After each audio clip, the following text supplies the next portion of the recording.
스승님, 너무 늦게 왔습니다. 조금만 기다려 주십시오.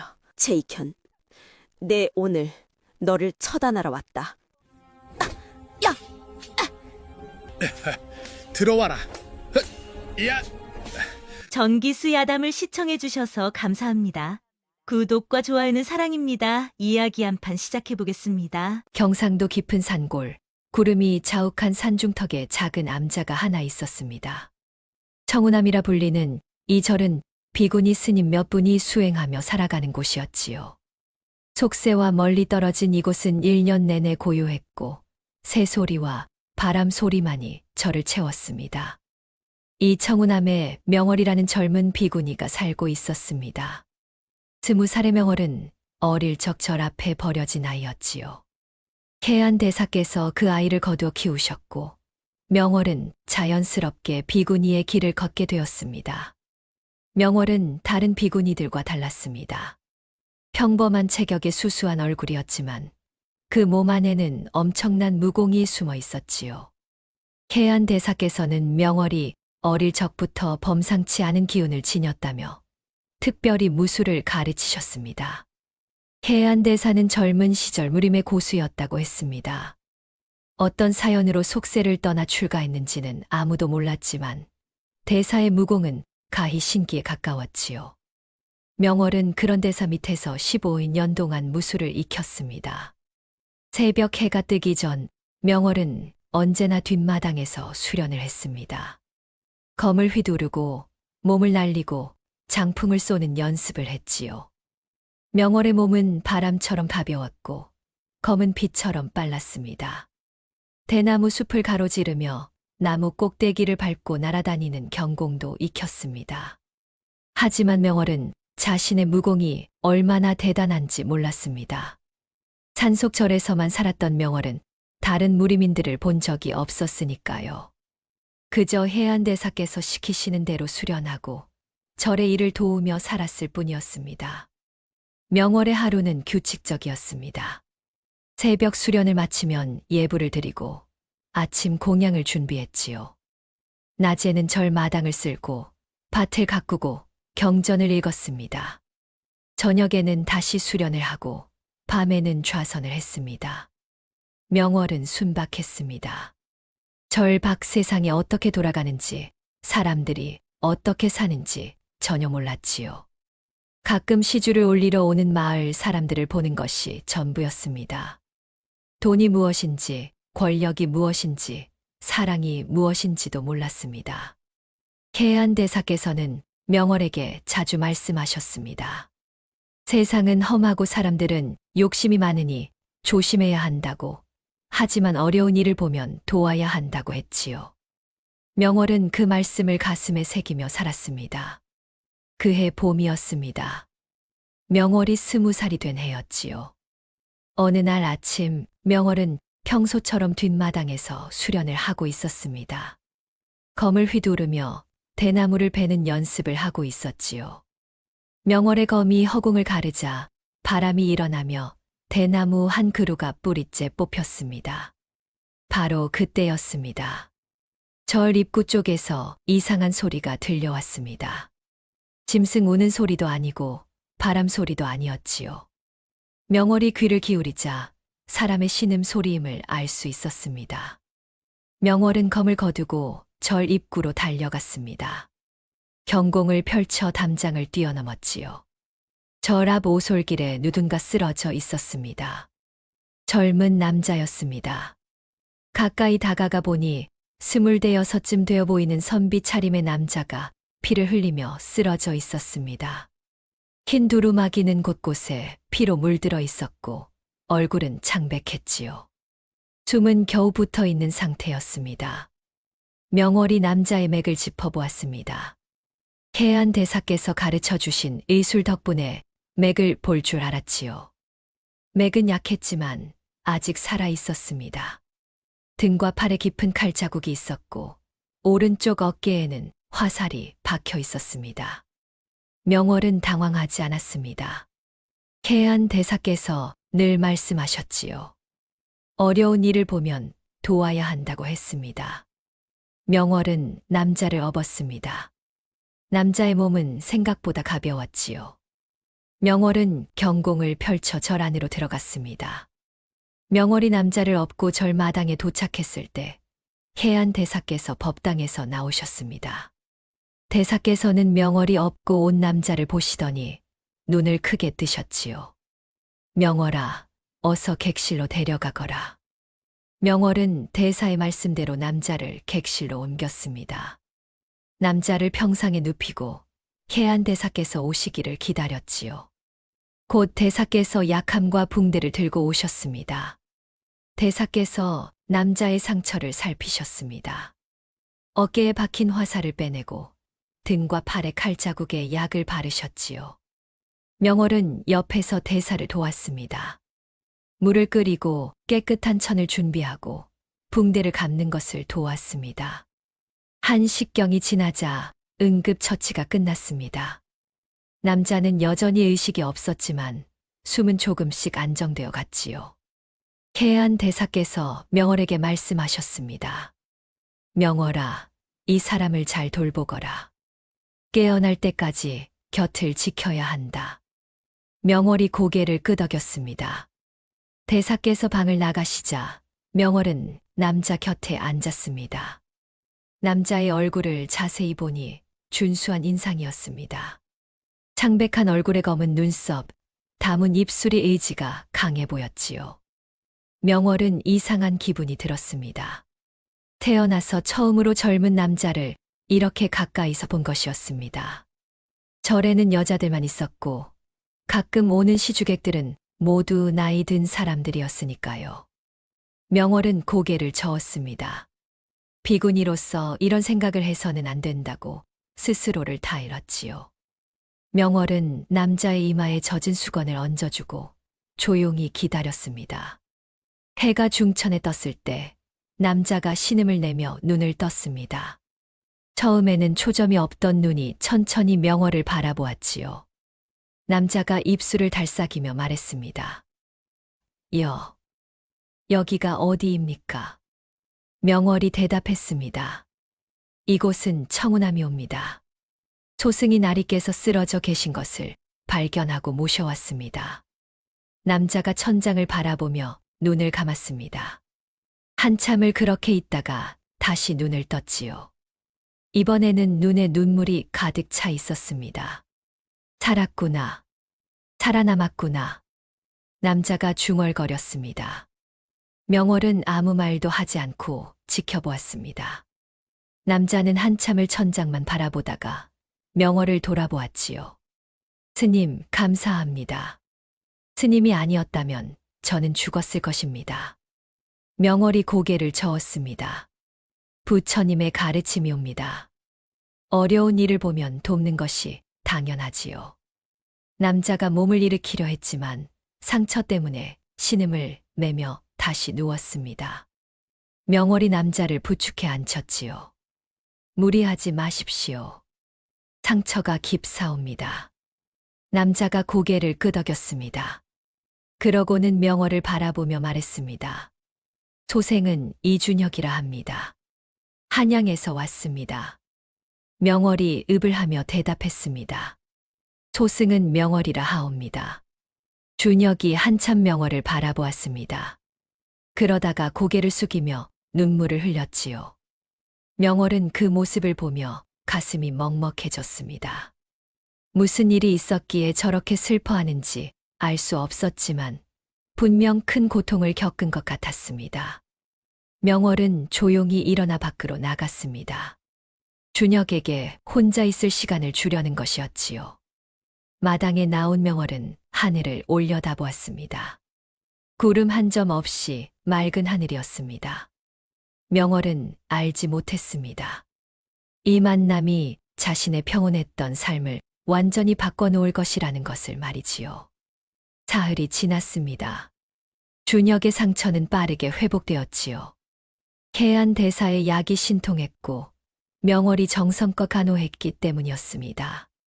명월은 하루에 3번씩 준혁의 방을 찾아가 약을 갈아주고 죽을 끓여 먹였습니다. 준혁은 명월을 볼 때마다 감사하다는 말을 했습니다. 하지만 자신의 사연에 대해서는 입을 다물고 있었지요. 명월도 묻지 않았습니다. 비구니로서 남의 일에 깊이 간섭하는 것은 옳지 않다고 생각했으니까요. 나흘째 되는 날 아침, 명월이 준혁의 방에 죽을 가져갔을 때였습니다. 준혁은 평상에 앉아 창밖을 바라보고 있었지요. 명월이 죽을 내려놓자 준혁이 명월을 돌아보았습니다. 그의 얼굴에는 깊은 고뇌가 서려 있었습니다. 준혁이 입을 열었습니다. 자신의 이야기를 들어주겠느냐고 물었지요. 명월이 조용히 고개를 끄덕이자 준혁은 한숨을 길게 내쉬고 이야기를 시작했습니다. 준혁의 아버지는 한양에서 병조참판을 지낸 이상윤이라는 분이었습니다. 청렴결백한 관리로 소문난 분이었지요. 그런데 1년 전 경상도 지역에서 이상한 일이 빈번하게 일어났습니다. 마을의 여자들이 하나둘씩 사라지기 시작한 것이었습니다. 처음에는 한두 명이었습니다. 밭에 일하러 갔다가 돌아오지 않았다거나 물 길러 갔다가 종적을 감췄다는 식이었지요. 사람들은 처음엔 산짐승에게 당했거나 길을 잃었다고 생각했습니다. 하지만 점점 그 수가 늘어나자 이것이 우연이 아니라는 것을 알게 되었습니다. 석 달 만에 20명이 넘는 여자들이 사라졌습니다. 대부분 젊은 처녀들이었고 가끔은 어린 계집아이들도 섞여 있었지요. 마을 사람들이 관아에 호소했지만 경상도 사또 최익현은 제대로 조사하지 않았습니다. 오히려 산적들의 소행이라며 대충 넘어갔지요. 이상윤은 이 사건을 조사하라는 임금의 명을 받았습니다. 직접 경상도로 내려가 조사를 시작했지요. 조사를 하면 할수록 놀라운 사실들이 드러났습니다. 사라진 여자들이 모두 사또가 다스리는 지역에 집중되어 있었고, 그들이 사라진 후 며칠 안에 낯선 상단들이 그 지역을 지나갔다는 증언이 있었습니다.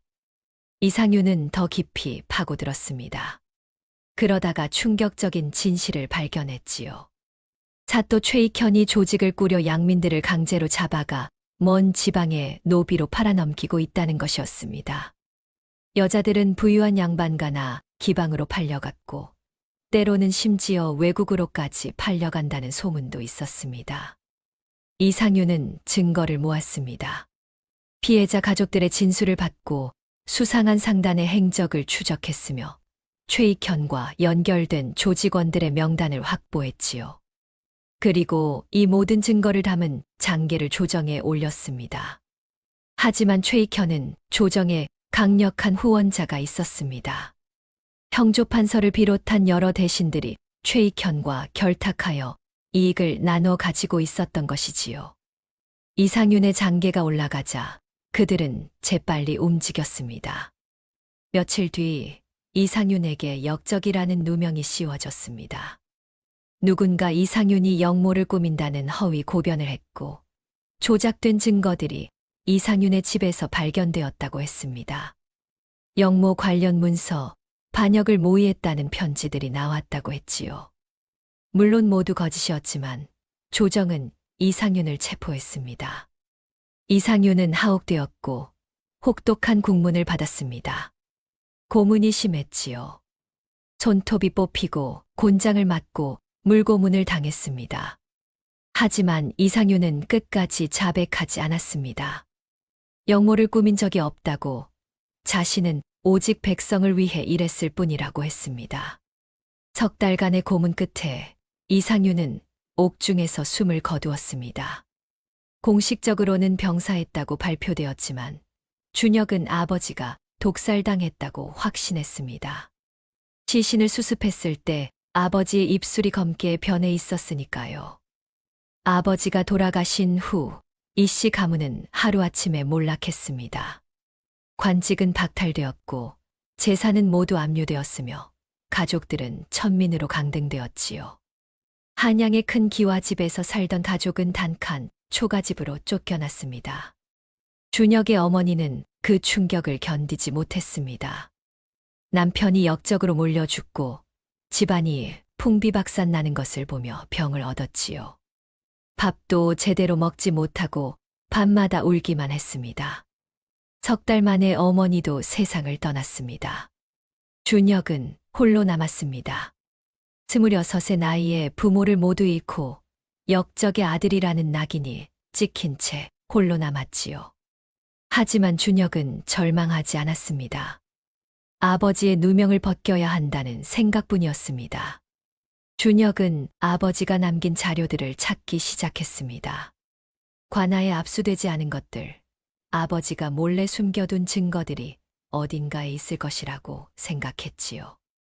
옛집의 폐허를 뒤지고 아버지의 옛 친구들을 찾아다녔습니다. 대부분의 사람들은 준혁을 피했습니다. 역적의 아들과 엮이면 화를 입을까 두려워했던 것이지요.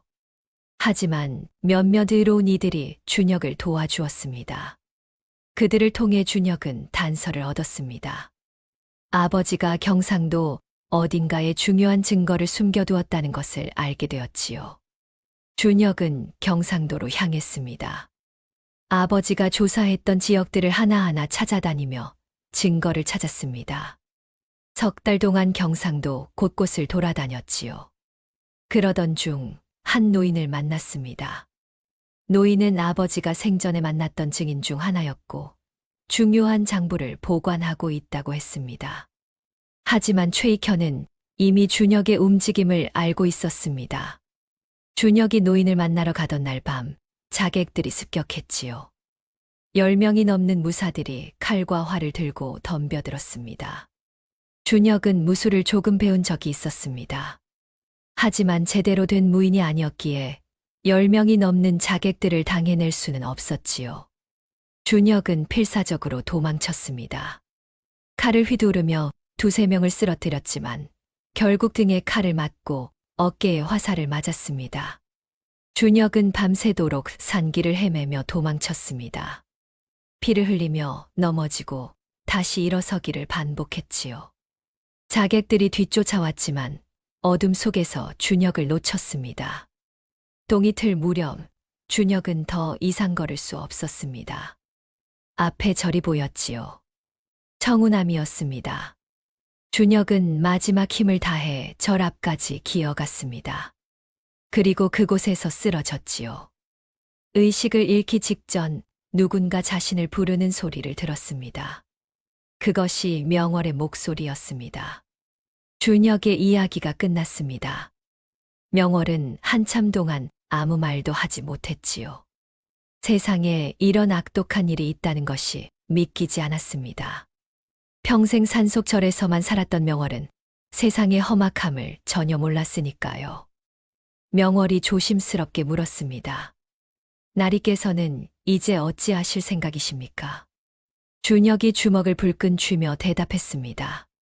아버지의 누명을 벗겨야 한다고, 최익현의 악행을 밝혀야 한다고 했지요. 하지만 혼자 힘으로는 어렵다고, 증거도 부족하고 힘도 없다고 했습니다. 바로 그때 방문이 열리며 해안 대사께서 들어오셨습니다. 대사께서는 준혁의 이야기를 밖에서 다 들으셨던 모양이지요. 대사께서 준혁에게 다가와 말씀하셨습니다. 그대 아버지 이상윤 나리를 알고 있다고 하셨습니다. 준혁이 놀라 대사를 바라보았습니다. 해안 대사께서는 오래전 이야기를 들려주셨지요. 대사께서 아직 속세에 계실 때 이상윤과 인연이 있었다고 했습니다. 이상윤이 젊은 시절 역모에 휘말려 죽을 위기에 처했을 때 대사께서 증거를 찾아 구해주셨다고 했습니다. 이상윤은 그 은혜를 평생 잊지 않았고 해마다 절에 시주를 보냈다고 하셨지요. 해안 대사께서 준혁의 손을 잡으셨습니다. 내가 도울 터이니 함께 최익현의 악행을 밝히도록 하자. 준혁의 눈에서 눈물이 흘러내렸습니다. 해안 대사께 깊이 절을 올렸지요. 그날부터 해안 대사와 준혁은 계획을 세우기 시작했습니다. 최익현의 악행을 밝히려면 증거가 필요했지요. 준혁의 아버지가 남긴 자료를 찾아야 했고 사람을 잡아 파는 조직의 실체를 파악해야 했습니다. 며칠 동안 대사와 준혁은 머리를 맞대고 의논했습니다. 명월은 옆에서 지켜보며 심부름을 했지요. 가끔 대사께서 명월에게 의견을 물으시면 대답했지만 대부분은 조용히 듣고만 있었습니다. 열흘이 지났습니다. 준혁의 상처는 거의 다 나았습니다. 이제 걸어 다닐 수 있을 정도가 되었지요.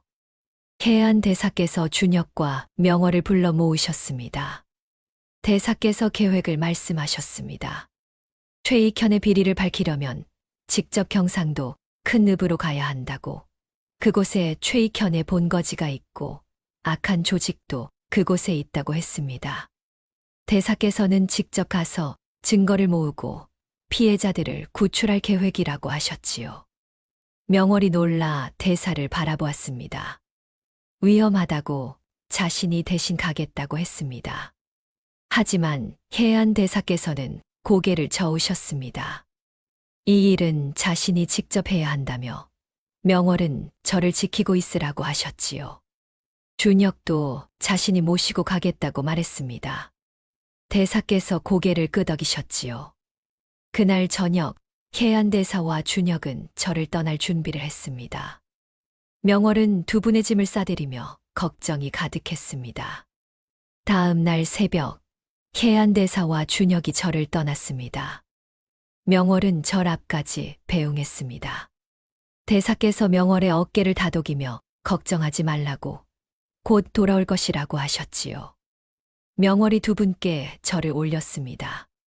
대사와 준혁이 산길을 내려가는 모습을 명월은 오래도록 바라보았습니다.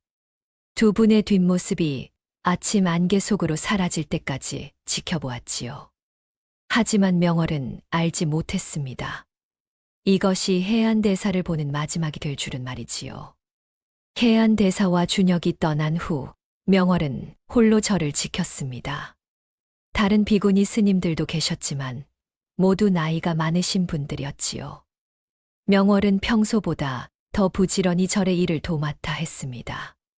새벽 예불을 드리고 마당을 쓸고 밭을 가꾸고 빨래를 했습니다. 하지만 아무리 바쁘게 움직여도 해안 대사에 대한 걱정이 가시지 않았지요. 밤마다 명월은 대사의 무사귀환을 기원하며 기도를 올렸습니다. 열흘이 지났습니다. 아무 소식이 없었습니다. 보름이 지나도 20날이 지나도 소식이 없었지요. 명월의 가슴 속에 불안이 자라났습니다. 해안 대사께서는 열흘이면 돌아온다고 하셨는데 이미 20날이 넘었으니까요. 25째 되는 날 저녁이었습니다.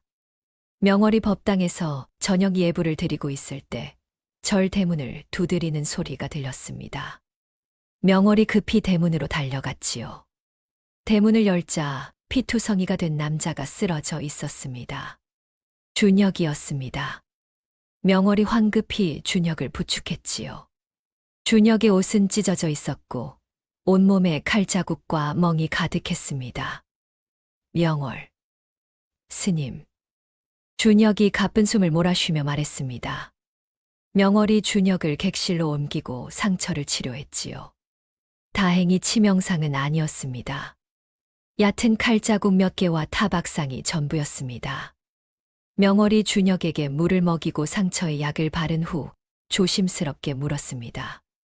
나리, 대사님께서는 어디 계십니까? 준혁의 얼굴이 일그러졌습니다. 눈에서 눈물이 흘러내렸지요. 준혁이 떨리는 목소리로 말하기 시작했습니다. 해안 대사와 준혁은 경상도의 큰 읍으로 갔습니다. 최익현의 본거지가 있는 곳이었지요. 그들은 조심스럽게 움직이며 정보를 모았습니다. 주막에서 술꾼들의 이야기를 듣고 장터에서 상인들과 이야기를 나누며 단서를 찾았습니다.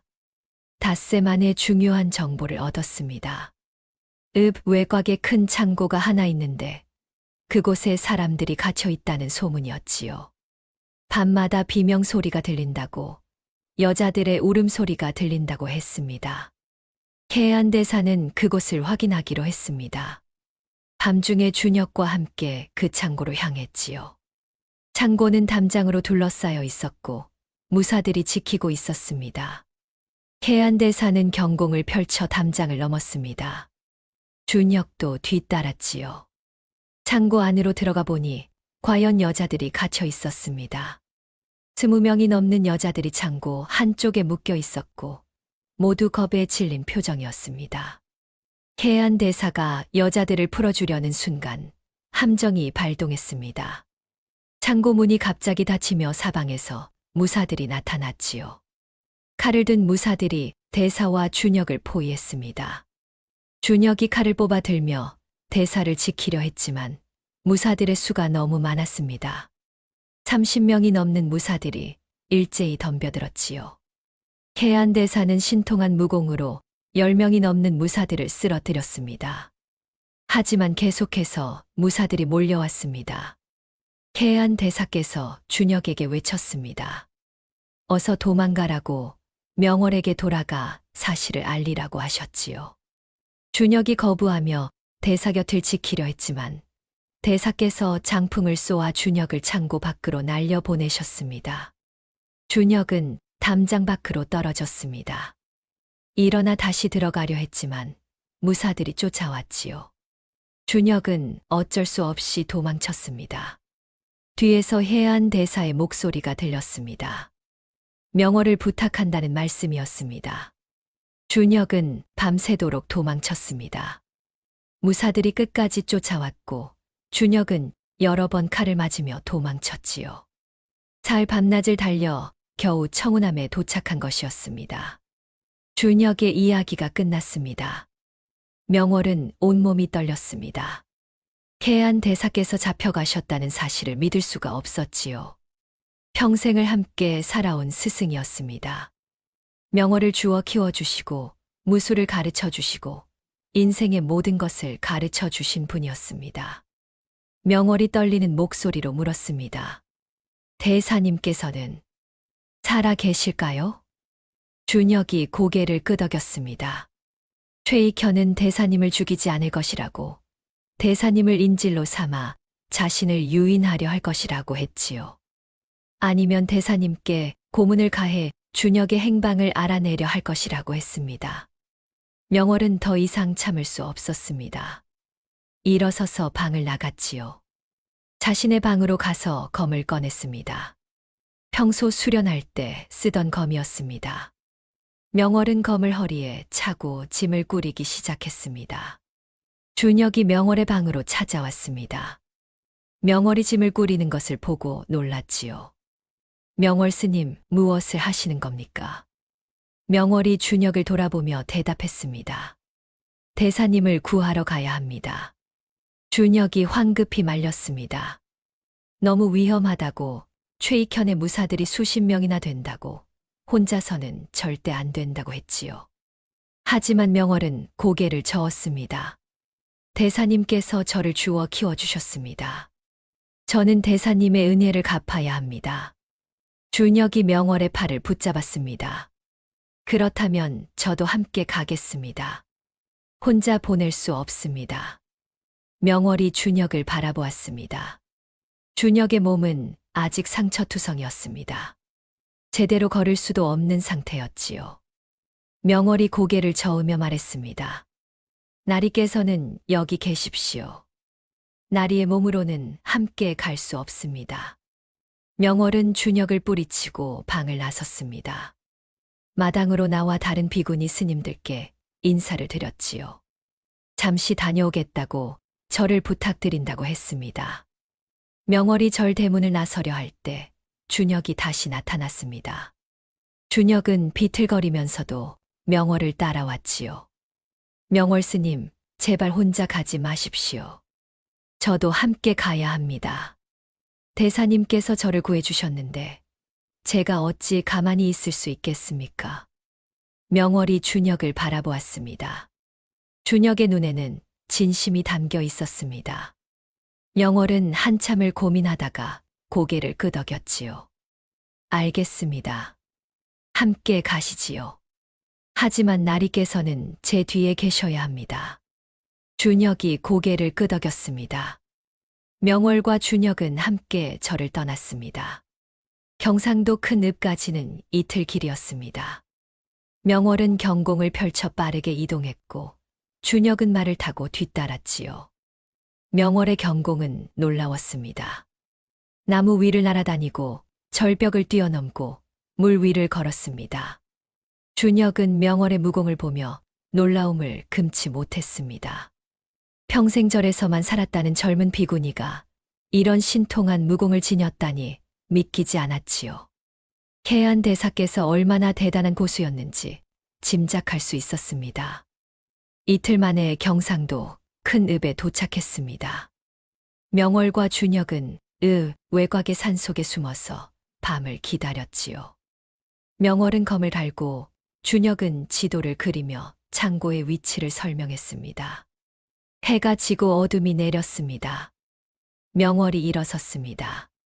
준혁도 일어서며 칼을 꺼냈지요. 명월이 준혁을 돌아보며 말했습니다. 나리, 제가 먼저 들어가겠습니다. 나리께서는 밖에서 대기하고 계십시오. 준혁이 고개를 저었습니다. 하지만 명월은 단호했습니다. 나리의 상태로는 싸울 수 없다고, 오히려 방해가 될 것이라고 했지요. 준혁은 할 수 없이 고개를 끄덕였습니다. 명월이 경공을 펼쳐 읍으로 향했습니다. 밤하늘 아래 명월의 몸이 바람처럼 날아갔지요. 지붕 위를 뛰어넘고 담장을 넘나들며 창고를 향해 갔습니다. 준혁은 멀리서 명월의 뒷모습을 바라보았습니다. 저 작은 비구니가 과연 대사를 구할 수 있을까 하는 걱정이 들었지요. 하지만 동시에 묘한 확신도 들었습니다. 명월이라면 해낼 수 있을 것이라는 확신이었습니다. 명월은 창고에 도착했습니다. 담장 위에 올라가 안을 살폈지요. 무사들이 여러 순찰을 돌고 있었습니다.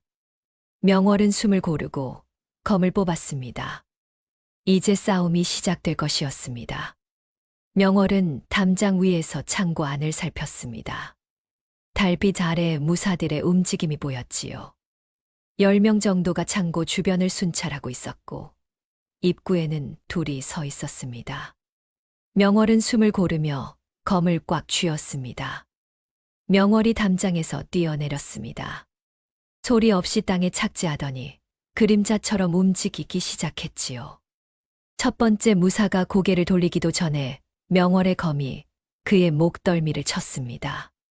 무사가 소리도 내지 못하고 쓰러졌습니다. 두 번째 무사가 이상한 낌새를 채고 돌아보았습니다. 하지만 이미 늦었지요.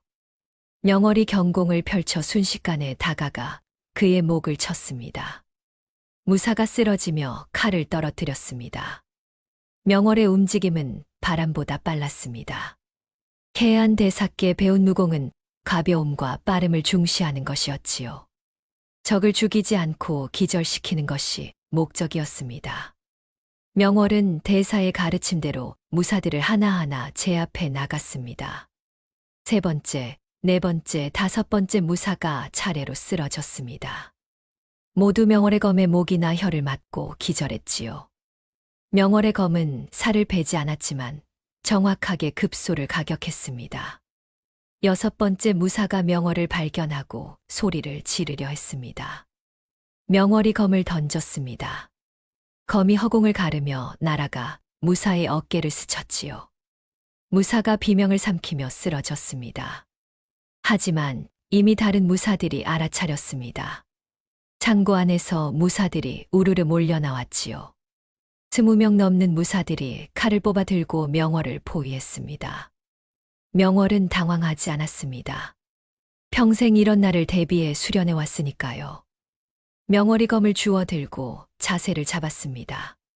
무사들이 일제히 달려들었지요. 명월의 몸이 회오리처럼 돌았습니다. 검이 원을 그리며 사방을 베었지요. 가까이 다가온 무사 넷이 동시에 쓰러졌습니다. 명월은 땅을 박차고 공중으로 뛰어올랐습니다. 무사들의 칼이 허공을 갈랐습니다. 명월이 무사들의 머리 위로 날아가 착지했습니다. 뒤에서 2명의 무사를 검으로 쳤지요. 무사들이 신음하며 쓰러졌습니다. 명월은 계속 움직였습니다. 멈추지 않고 쉬지 않고 마치 춤을 추듯 무사들 사이를 누볐습니다. 해안 대사께서 가르쳐 주신 검법의 이름은 청풍검법이었습니다. 바람처럼 가볍고 구름처럼 자유로운 검법이었지요. 적의 공격을 피하면서 반격하고 한 곳에 머무르지 않고 계속 이동하는 것이 핵심이었습니다. 명월의 검이 번쩍였습니다. 1명, 2명, 3명씩 무사들이 쓰러져 갔지요. 명월은 숨도 가쁘지 않았습니다. 오히려 몸이 가벼워지는 것 같았습니다. 평생 수련만 했던 무공을 실전에서 펼치니 묘한 희열이 느껴졌습니다. 한 무사가 명월의 등 뒤에서 칼을 휘둘렀습니다. 명월이 그것을 감지하고 몸을 숙였지요. 칼이 명월의 머리 위를 스쳤습니다. 명월이 검을 역수로 잡고 뒤로 찔렀습니다. 무사의 다리에 검이 스치며 무사가 쓰러졌습니다. 10명이 넘는 무사가 쓰러진 후에야 나머지 무사들이 주춤거렸습니다. 눈앞의 비구니가 보통 사람이 아니라는 것을 깨달은 것이지요. 무사들이 서로를 돌아보며 망설였습니다. 명월이 검을 세우고 앞으로 걸어갔습니다. 무사들이 뒷걸음질 쳤지요. 명월은 그들을 신경 쓰지 않고 창고 안으로 들어갔습니다. 창고 안은 어두웠습니다. 횃불이 몇 개 걸려 있었지만 구석구석까지 비추지는 못했지요. 명월이 안으로 들어서자 여자들의 흐느끼는 소리가 들렸습니다. 명월이 횃불을 들고 안쪽으로 걸어갔습니다. 창고 한쪽에 여자들이 묶여 있었지요. 20명 넘는 여자들이었습니다. 대부분 젊은 여자들이었고 어린 계집아이들도 섞여 있었습니다. 모두 겁에 질린 표정이었습니다. 명월이 여자들에게 다가가 밧줄을 풀어주었습니다. 여자들이 명월을 보며 눈물을 흘렸지요. 명월은 그들을 안심시키며 말했습니다. 괜찮다고, 구하러 왔다고, 이제 안전하다고 했습니다. 그때 창고 안쪽에서 목소리가 들렸습니다. 허허, 젊은 비구니가 제법 무공이 있구나. 명월이 고개를 들어 목소리가 난 곳을 바라보았습니다. 어둠 속에서 한 남자가 걸어 나왔지요. 옷이 안팎으로 보이는 남자는 화려한 관복을 입고 있었습니다. 최익현이었습니다. 최익현의 뒤에는 무사 10명이 따라 나왔습니다. 모두 예사롭지 않은 기운을 풍기는 자들이었지요. 최익현이 명월을 위아래로 훑어보며 비웃었습니다. 내가 해안대사의 제자로구나. 스승을 구하러 왔느냐? 명월이 검을 들어 최익현을 겨누었습니다. 대사님을 어디 가뒀느냐? 최익현이 웃으며 손가락으로 창고 깊은 곳을 가리켰습니다. 명월이 그쪽을 바라보니 어둠 속에 사람이 묶여 있는 것이 보였지요. 명월이 달려가려 했지만 최익현의 무사들이 가로막았습니다. 최익현이 말했습니다. 해안 대사를 구하고 싶으냐? 그렇다면 내 무사들을 이겨봐라. 이기면 대사를 돌려주마. 명월이 최익현을 노려보았습니다. 거짓말인 것을 알았지만 선택의 여지가 없었지요. 명월이 검을 꽉 쥐고 최익현의 무사들을 향해 달려갔습니다. 무사들도 일제히 달려들었습니다. 이들은 밖에 있던 무사들과는 달랐지요. 훨씬 빠르고 훨씬 강했습니다. 명월의 검과 무사들의 칼이 부딪혔습니다. 쟁강 하는 소리가 창고 안에 울려 퍼졌습니다. 명월이 한 무사의 칼을 검으로 튕겨내고 반격했습니다. 하지만 다른 무사가 옆에서 공격해 왔지요. 명월이 몸을 돌려 피했습니다. 또 다른 무사가 뒤에서 습격했습니다. 10명의 무사가 동시에 명월을 공격했습니다. 명월은 사방에서 날아오는 칼을 피하고 막느라 정신이 없었지요. 검이 계속 움직였습니다. 맞고, 베고, 찌르고, 피했습니다. 명월의 이마에 땀이 맺혔습니다. 숨이 가빠지기 시작했지요. 하지만 멈출 수 없었습니다. 조금만 방심하면 칼에 베일 것이 분명했습니다. 명월이 내공을 끌어올렸습니다. 해안 대사께서 가르쳐 주신 내공신법을 운용했지요. 몸속에서 따뜻한 기운이 솟아올랐습니다. 명월의 움직임이 더 빨라졌습니다. 명월의 검이 한 무사의 가슴을 찔렀습니다. 무사가 비명을 지르며 쓰러졌지요. 명월이 검을 빼내고 다음 무사를 공격했습니다. 두 번째 무사의 팔을 베었습니다.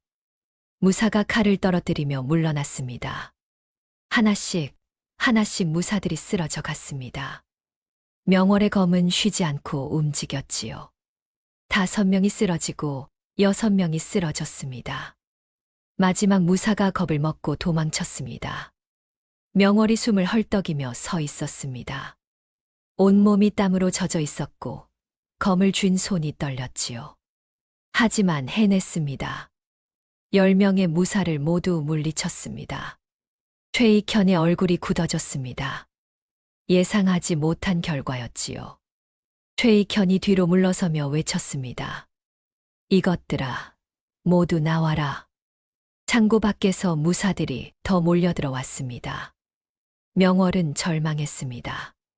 끝이 없었습니다. 명월이 비틀거리며 검을 들어 올렸지요. 바로 그때 창고 입구에서 목소리가 들렸습니다. 명월, 준혁이었습니다. 준혁이 칼을 들고 창고 안으로 뛰어들어왔지요. 준혁이 명월 옆에 서며 칼을 들어 올렸습니다. 명월 스님, 제가 돕겠습니다. 명월과 준혁이 나란히 섰습니다. 그들 앞에는 수십 명의 무사가 서 있었고 뒤에는 붙잡힌 여자들과 해안 대사가 있었습니다. 명월은 검을 꽉 쥐었습니다. 이제 진짜 싸움이 시작될 것이었습니다. 명월과 준혁이 나란히 섰습니다. 앞에는 최익현과 그의 무사들이 있었고 뒤에는 구출해야 할 사람들이 있었지요. 명월은 숨을 고르며 검을 꽉 쥐었습니다. 준혁도 칼을 들어 올렸습니다. 최익현이 비웃으며 손을 들었습니다. 무사들이 일제히 달려들었지요. 명월이 앞으로 뛰어나가며 검을 휘둘렀습니다. 준혁도 옆에서 칼을 휘둘렀습니다. 명월의 검이 3명의 무사를 쓰러뜨렸습니다. 준혁의 칼도 2명을 베었지요. 하지만 무사들은 계속해서 몰려들었습니다. 10명을 쓰러뜨리면 다시 10명이 나타났습니다. 명월의 몸에 상처가 생기기 시작했습니다. 한 무사의 칼이 명월의 팔을 스쳤고 다른 무사의 칼이 어깨를 베었지요. 피가 흘렀지만 명월은 멈추지 않았습니다. 검을 계속 휘둘렀습니다. 준혁도 여러 군데 칼을 맞았습니다. 아직 완전히 회복되지 않은 몸이었기에 힘이 빠져갔지요. 준혁이 비틀거리며 뒤로 물러섰습니다. 명월이 재빨리 준혁 앞을 막아섰습니다. 명월이 검을 크게 휘둘렀습니다. 검에서 푸른 기운이 뿜어져 나왔지요. 해안 대사께 배운 검기였습니다. 검기가 무사들을 휩쓸었고 5명이 동시에 날아가 쓰러졌습니다. 하지만 명월의 힘도 한계에 다다랐습니다. 내공을 너무 많이 쓴 탓에 온몸이 떨렸지요. 명월이 검을 땅에 짚고 간신히 서 있었습니다. 최익현이 냉소를 지으며 말했습니다. 제법이지만 이제 끝이라고 무사들이 아직 수십 명이나 남아있다고 했지요. 명월이 고개를 들어 주변을 둘러보니 과연 무사들이 계속해서 창고 안으로 들어오고 있었습니다. 최익현이 손짓을 했습니다. 무사들이 명월과 준혁을 포위했지요. 명월은 검을 들어 올렸지만 손이 떨려 제대로 쥘 수가 없었습니다. 바로 그때 준혁이 앞으로 나섰습니다. 명월을 뒤로 밀어내며 무사들 앞에 섰지요. 명월이 놀라 준혁을 잡으려 했지만 준혁이 고개를 돌려 명월을 바라보았습니다. 명월 스님, 제가 시간을 벌겠습니다. 스님께서는 대사님을 모시고 먼저 가십시오. 명월이 고개를 저었습니다. 안 된다고, 함께 가야 한다고 했지요. 하지만 준혁은 미소를 지으며 다시 앞을 바라보았습니다. 준혁이 칼을 들어 무사들에게 외쳤습니다. 내가 바로 이준혁이다. 나를 잡고 싶으면 덤벼라. 무사들이 준혁을 향해 일제히 달려들었습니다. 준혁이 칼을 휘둘렀지요. 하지만 힘이 빠진 몸으로는 오래 버틸 수 없었습니다. 곧 무사들에게 둘러싸였고 칼이 손에서 떨어졌습니다. 무사들이 준혁을 붙잡았습니다. 준혁이 발버둥 쳤지만 6명의 무사가 준혁을 제압했지요. 명월이 비명을 지르며 달려가려 했습니다. 하지만 다른 무사들이 명월을 가로막았습니다. 명월이 검을 휘둘렀지만 힘이 없어 무사들을 밀어낼 수가 없었지요. 명월이 준혁의 이름을 부르며 울부짖었습니다. 최익현이 준혁 앞으로 걸어왔습니다. 준혁을 내려다보며 비웃었지요. 이준혁, 내 아비가 나를 고발하려 했다가 역적이 되었지. 이제 너도 같은 길을 가게 될 것이다. 준혁이 최익현에게 침을 뱉었습니다. 최익현의 얼굴이 일그러졌지요. 최익현이 손을 들어 준혁의 뺨을 때렸습니다. 준혁의 입에서 피가 흘러나왔습니다. 최익현이 무사들에게 명령했습니다. 준혁을 끌고 가라고, 지하 감옥에 가두라고 했지요. 무사들이 준혁을 끌고 창고 밖으로 나갔습니다. 준혁이 끌려가면서 명월을 돌아보았습니다. 명월 스님, 부디 무사하십시오. 명월이 손을 뻗었지만 닿지 않았습니다. 준혁이 어둠 속으로 사라졌지요. 명월은 그 자리에 무릎을 꿇고 주저앉았습니다. 최익현이 명월을 내려다보며 말했습니다. 준혁을 구하고 싶으면 계안대사와 함께 떠나라고. 내일 아침까지 이곳을 떠나지 않으면 준혁을 죽이겠다고 했지요. 그리고 명월이 다시 나타나면 준혁과 대사를 모두 죽이겠다고 위협했습니다. 명월은 아무 말도 할 수 없었습니다. 최익현이 손짓을 하자 무사들이 계안대사의 밧줄을 풀었습니다. 대사께서 비틀거리며 일어나셨지요. 계안대사께서 명월에게 다가와 명월을 일으켜 세우셨습니다. 그리고 함께 창고를 나가셨지요. 명월은 뒤를 돌아보며 눈물을 흘렸습니다. 창고 밖으로 나온 명월과 해안대사는 산속으로 도망쳤습니다. 무사들이 뒤쫓지 않았지요. 최익현이 그냥 보내준 것이었습니다. 산속 깊은 곳에 도착했을 때 명월은 더 이상 참을 수 없었습니다. 바닥에 주저앉아 울기 시작했지요. 해안대사께서 명월의 어깨를 감싸 안으셨습니다. 명월아, 울지 마라. 아직 끝난 것이 아니니라. 명월이 눈물 젖은 얼굴을 들어 대사를 바라보았습니다. 대사께서 말씀하셨지요. 최익현이 준혁을 미끼로 쓸 것이라고, 자신들을 다시 유인하려 할 것이라고 했습니다. 그렇다면 기회가 있다고 했습니다. 명월이 물었습니다. 어떻게 하면 준혁을 구할 수 있느냐고 했지요. 대사께서 명월의 손을 잡으며 말씀하셨습니다. 대사께서는 계획을 설명하셨습니다. 최익현은 자신들이 다시 올 것을 예상하고 있을 것이라고, 하지만 그것을 역이용하면 된다고 하셨지요. 최익현이 함정을 파면 그 함정을 이용해 오히려 최익현을 잡을 수 있다고 했습니다. 명월은 대사의 말씀을 듣고 고개를 끄덕였습니다. 그렇다면 다시 가야 한다고, 준혁을 구해야 한다고 했지요. 대사께서 그렇다고 하셨습니다. 하지만 대사께서 덧붙여 말씀하셨습니다. 이번에는 더 신중해야 한다고, 정면으로 싸워서는 이길 수 없다고 하셨지요. 꾀를 써야 한다고, 최익현의 허점을 찾아야 한다고 했습니다. 명월과 해안대사는 그날 밤 산속에서 머물렀습니다. 명월은 상처를 치료하고 대사께서는 주변을 살피며 정보를 모으셨지요. 다음 날 새벽 대사께서 명월을 깨우셨습니다. 대사께서 말씀하셨지요. 최익현의 본거지가 어디인지 알아냈다고, 그곳에 중요한 장부가 보관되어 있다고 했습니다. 그 장부만 손에 넣으면 최익현을 무너뜨릴 수 있다고 했습니다. 명월이 물었습니다. 어떻게 그것을 알았느냐고 했지요. 대사께서 미소를 지으며 대답하셨습니다. 어젯밤 최익현의 무사 하나를 붙잡아 물어보았다고, 그자가 모든 것을 불었다고 하셨습니다. 명월은 놀랐습니다. 대사께서 혼자 나가셨던 것이지요. 대사께서 말씀하셨습니다. 명월은 지쳐서 쉬어야 했다고, 자신은 괜찮다고 하셨습니다. 대사께서 계획을 설명하셨습니다. 명월이 다시 창고로 가서 최익현의 주의를 끌 것이라고, 그동안 대사께서 본 거지에 잠입해 장부를 훔쳐올 것이라고 하셨지요. 장부만 있으면 관아에 고발할 수 있다고, 그러면 최익현은 끝이라고 했습니다. 명월이 걱정스럽게 물었습니다. 그 사이에 준혁이 다치면 어쩌느냐고 했지요. 대사께서 고개를 저으며 말씀하셨습니다. 최익현은 준혁을 죽이지 않을 것이라고, 미끼로 쓰려면 살려둬야 하니까요. 명월은 고민했습니다. 위험한 계획이었지요. 하지만 다른 방법이 없었습니다. 명월은 고개를 끄덕였습니다. 그날 저녁 명월은 다시 창고로 향했습니다. 이번에는 혼자였지요.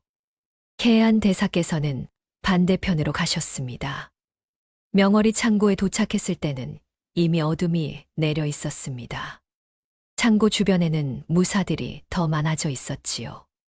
명월을 기다리고 있었던 것입니다. 명월이 담장 위에 올라서자 무사들이 일제히 명월을 향해 활을 겨눴습니다. 수십 개의 화살이 명월을 겨누고 있었지요. 명월은 검을 뽑아 들었습니다. 최익현이 창고 문 앞에 나타났습니다. 준혁을 끌고 나왔지요. 준혁은 온몸이 묶여 있었고 입에는 재갈이 물려 있었습니다. 최익현이 큰 소리로 외쳤습니다. 비군이, 내가 정말로 올 줄은 몰랐구나. 어리석기도 하지. 명월이 대답했습니다. 준혁 나리를 놓아라. 그러면 내가 항복하겠다. 최익현이 비웃으며 고개를 저었습니다.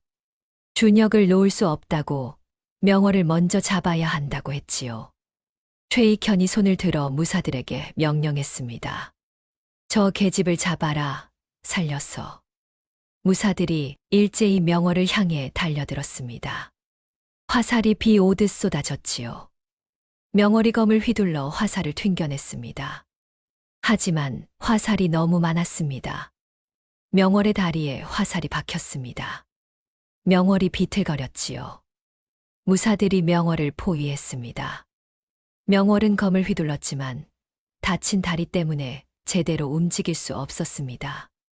그때였습니다. 창고 반대편에서 굉음이 들렸습니다. 무언가 폭발하는 소리였지요. 최익현이 놀라 그쪽을 바라보았습니다. 계안 대사께서 성공하신 것이었습니다. 본거지에 불을 지르고 장부를 훔쳐내신 것이지요. 최익현의 얼굴이 창백해졌습니다. 장부, 내 장부가. 최익현이 무사들에게 소리쳤습니다. 본거지로 가서 불을 끄라고, 장부를 지키라고 했지요. 무사들의 절반이 그쪽으로 달려갔습니다. 명월은 기회를 놓치지 않았습니다. 남은 무사들을 뚫고 준혁에게 달려갔지요. 검을 휘둘러 준혁의 밧줄을 끊었습니다. 준혁이 자유로워졌습니다. 명월 스님. 준혁이 재갈을 뱉어내며 소리쳤습니다. 명월이 준혁의 손을 잡고 뛰기 시작했지요. 무사들이 뒤쫓아왔지만 명월의 경공을 따라잡을 수 없었습니다. 명월과 준혁은 어둠 속으로 사라졌습니다. 최익현이 분노에 찬 비명을 질렀지만 이미 늦었습니다. 명월과 준혁은 산속 깊은 곳으로 도망쳤습니다. 명월의 다리에 박힌 화살 때문에 빨리 움직일 수 없었지요. 준혁이 명월을 부축하며 함께 걸었습니다. 1시경쯤 지났을 때 저 앞에서 불빛이 보였습니다. 계안 대사께서 횃불을 들고 기다리고 계셨지요. 대사께서 명월과 준혁을 보시고는 달려오셨습니다. 명월아, 다쳤구나. 대사께서 명월의 다리에 박힌 화살을 빼내고 지혈을 하셨습니다. 준혁도 대사를 도우며 명월을 돌보았지요. 명월은 아픔을 참으며 대사께 물었습니다. 장부를 구하셨느냐고 했습니다. 해안 대사께서 품에서 두툼한 장부 하나를 꺼내 보여주셨습니다. 검은 표지의 장부였지요. 대사께서 장부를 펼쳐 보이셨습니다. 그 안에는 빼곡히 글씨가 적혀 있었습니다. 장부에는 최익현이 저지른 모든 악행이 기록되어 있었습니다. 언제 어느 마을에서 여자를 잡아갔는지, 누구에게 얼마에 팔았는지, 얼마를 남겼는지가 상세히 적혀 있었지요. 뇌물을 받은 기록도 있었고, 누구를 협박했는지도 적혀 있었습니다. 준혁이 장부를 보며 눈을 빛냈습니다. 이것이면 충분하다고, 이것만 있으면 최익현을 무너뜨릴 수 있다고 했지요. 해안 대사께서 고개를 끄덕이셨습니다. 하지만 문제가 있었습니다. 이 장부를 어디에 가져가야 하느냐는 것이었지요. 이 지역의 관할은 최익현이 장악하고 있었습니다. 일반 관리들에게 가져가 봤자 소용없었습니다. 준혁이 말했습니다. 한양으로 가야 한다고, 임금께 직접 상소를 올려야 한다고 했지요. 하지만 한양까지는 열흘이 넘는 거리였습니다. 그 사이에 최익현이 손을 쓸 것이 분명했습니다. 해안 대사께서 생각에 잠기셨습니다. 한참을 그렇게 계시다가 입을 여셨지요. 대사께서는 옛날 제자가 한 명 있다고, 그 제자가 지금 의금부 종사관으로 있다고 하셨습니다. 그에게 이 장부를 전하면 된다고 했습니다. 명월이 물었습니다. 그 제자가 어디 있느냐고 했지요. 대사께서 대답하셨습니다. 경상도의 큰 읍에 임시로 파견 나와 있다고, 다른 사건을 조사하러 왔다가 며칠 더 머물고 있다고 하셨습니다. 준혁이 놀라며 말했습니다. 의금부 관원이 이 근처에 있다니 다행이라고, 어서 찾아가야 한다고 했지요.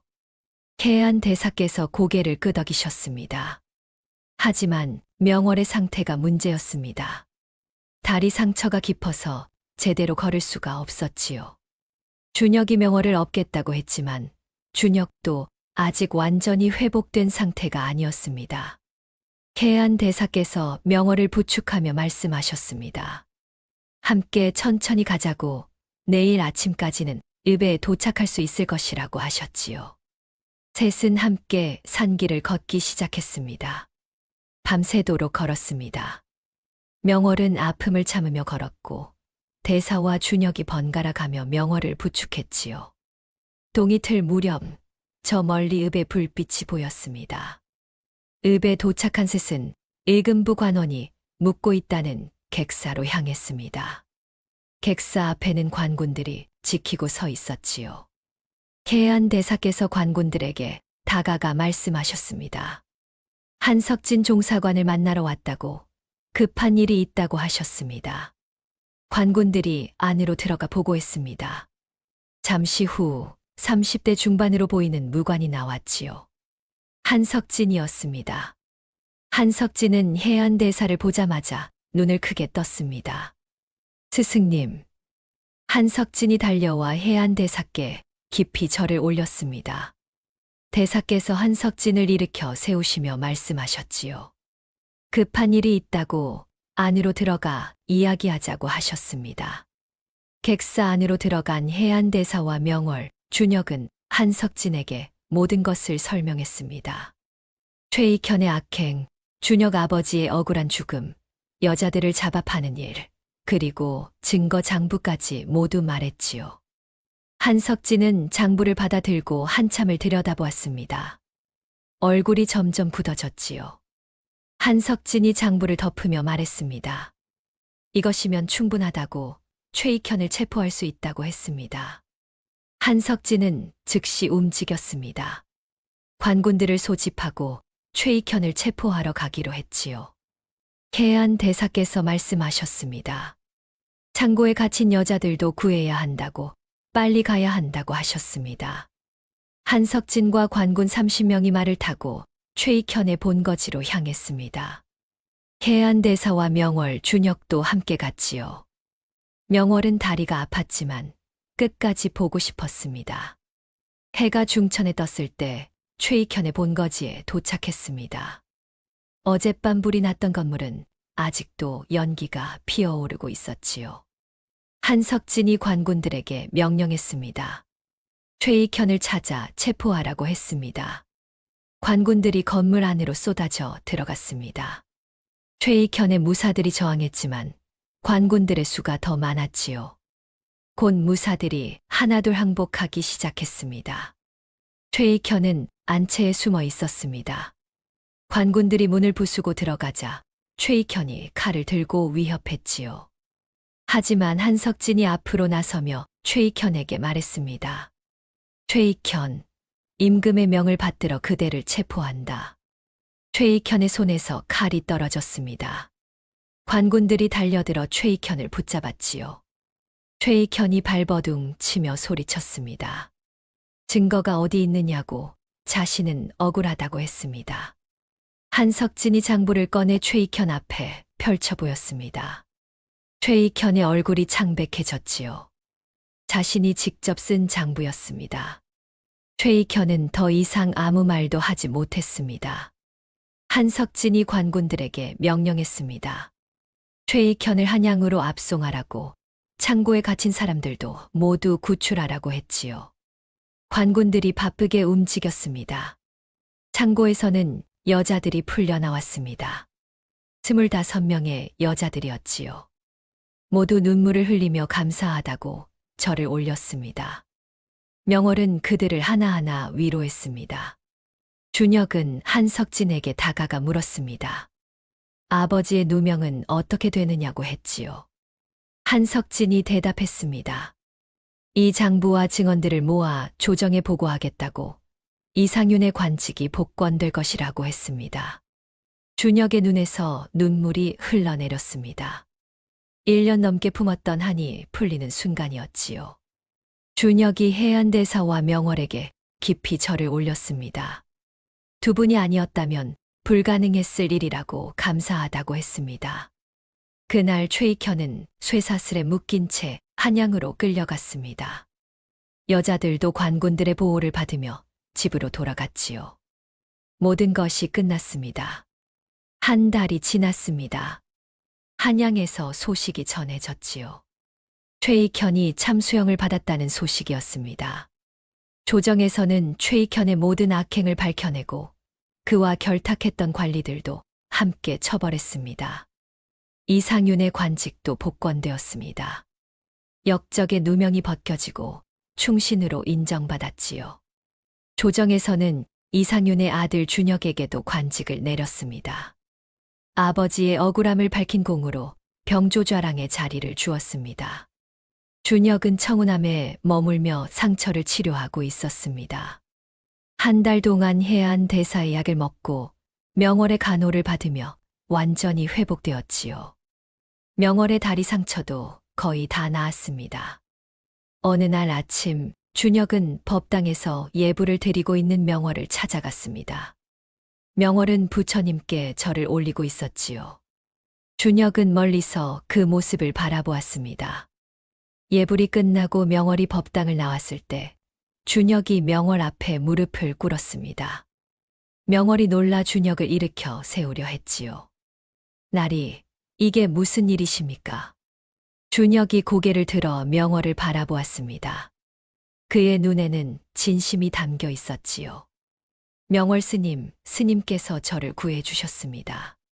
스님이 아니었다면 저는 죽었을 것이고 아버지의 누명도 벗기지 못했을 것입니다. 명월이 고개를 저었습니다. 부처님의 뜻이었을 뿐이라고, 자신은 당연한 일을 했을 뿐이라고 했지요. 하지만 준혁은 계속 말했습니다. 스님, 제가 스님을 존경합니다. 스님의 용기와 자비심을 존경합니다. 명월은 준혁의 말뜻을 알아차렸습니다. 준혁의 마음속에 무언가 다른 감정이 싹 트고 있다는 것을 느꼈지요. 명월은 조용히 뒤로 물러서며 말했습니다. 나리, 소승은 비구니입니다. 부처님을 섬기는 몸입니다. 준혁이 고개를 끄덕였습니다. 알고 있다고, 하지만 마음만은 어쩔 수 없다고 했지요. 명월은 준혁을 바라보며 미소를 지었습니다. 나리께서는 훌륭한 분이십니다. 분명 좋은 인연을 만나실 것입니다. 하지만 그 인연은 소승이 아니옵니다. 준혁은 한참 동안 명월을 바라보았습니다. 그러다가 깊이 한숨을 쉬며 일어섰지요.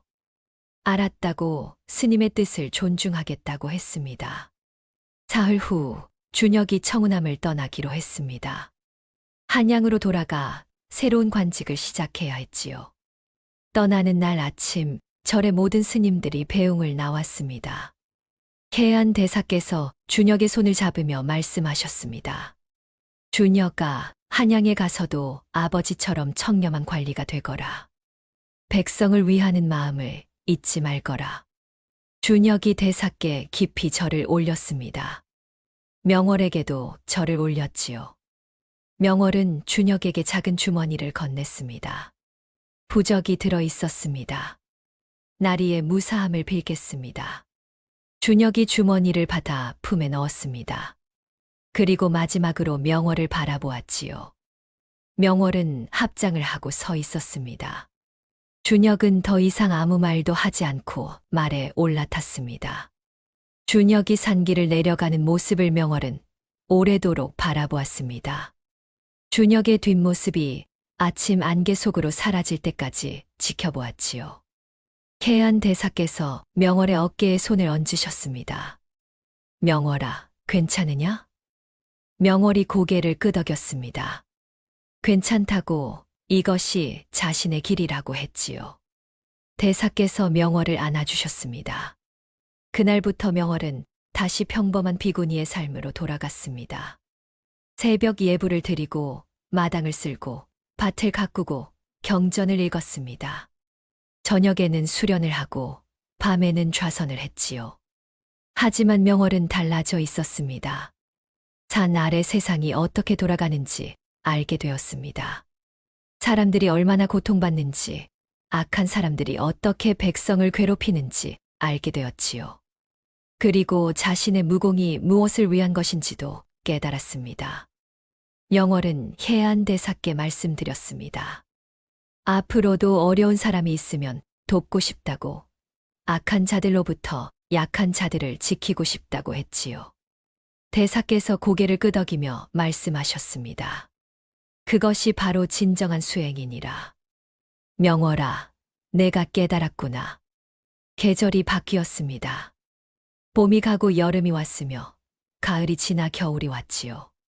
명월은 여전히 청운함에서 수행하며 살았습니다. 가끔 산 아래 마을에서 명월을 찾아오는 사람들이 있었습니다.